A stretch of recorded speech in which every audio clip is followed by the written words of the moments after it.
নমস্কার, শুভ সন্ধ্যা। তো হ্যাঁ দেখো, এখন বেনারসি পকোড়ি আর খুব জল হচ্ছে বন্ধুরা। মেঘটা বহুরূপিয়া হয়ে গেছে।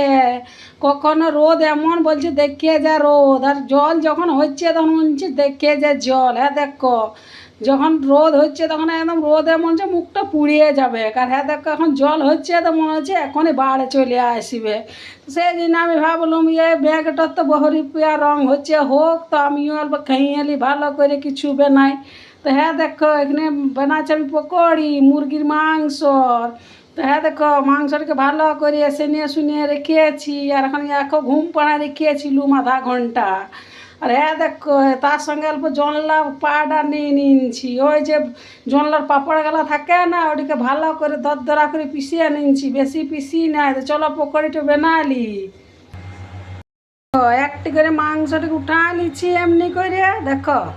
আর এই যে জনলার পাউডারটা আছে, এটিতে ভালো করে মাখা নিয়েছি পাউডারটিকে, যাতে পরিষ্কার দেখায়। তো চলো ভালো করে মাখাইলি, তারপর সব এগুলাকে ভালো করে ছেঁকে নেবো, তারপর খেয়ে নেবো। তো চলো ছেঁকে এলি। হ্যাঁ দেখো বন্ধুরা, জনলার পাউডারটা ভালো করে মাখা নিয়েছি। তো চলো এবার তেলটা গরম হয়ে গেছে, ছেঁকে এলি। বন্ধুরা দেখো, তেলটা গরম হয়ে গেছে, এবার আমি ছেঁকছি। আমি অতগুলো পকোড়ি দিয়ে দিয়েছি। তো চলো ইয়াদিকে এবার ঘুরাইন দিই।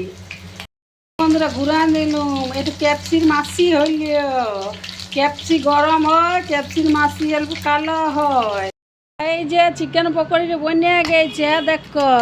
দেখো বন্ধুরা, পকোড়িটা আমি বানাই নিচ্ছি, তার সঙ্গে দু রকমের চাটনি নিয়ে নিচ্ছি, একটি লাল চাটনি একটি ঝাল চাটনি। তো চলো খাইয়ে লি, আর পকোড়িটা কেমন হয়েছে আমাকে বলবে।